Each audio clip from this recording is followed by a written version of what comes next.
စိတ်ငြိမ်းချမ်းလို့ရှိရင်ကိုယ်လည်းငြိမ်းချမ်းတယ်လို့ရုပ်နဲ့စိတ်ဆိုတာတွဲဖက်ပြီးတော့ဖြစ်နေတာ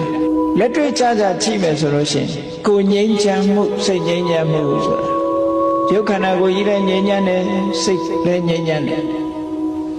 အဲ့ဒီငြိမ်းချမ်းမှုဆိုတဲ့ပတ္တတိကိုဖော်ဆောင်ပေးတာ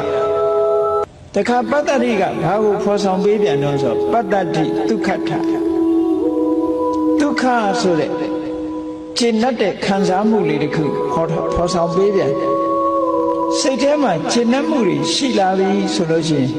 ဒုက္ခတမာဒဋ္ဌာယတမာတိတရားကိုဖြစ်ပေါ်စေတယ်စိတ်လေးတည်ငြိမ်မှုဟာအမှန်တမ်းအရေးပါတယ်တမာတိကိုဖြစ်စေတတ်တယ်ဒီလိုဆို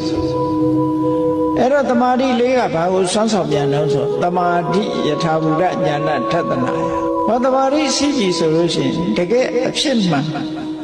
အမှန်ကန်သဘာဝတရားတွေကိုညာဏသိနိုင်တယ်ဒသနာမြင်နိုင်တယ်ဆိုတဲ့ဉာဏ်စွမ်းအားတွေကိုရလာနိုင်တယ်ဟောအဲ့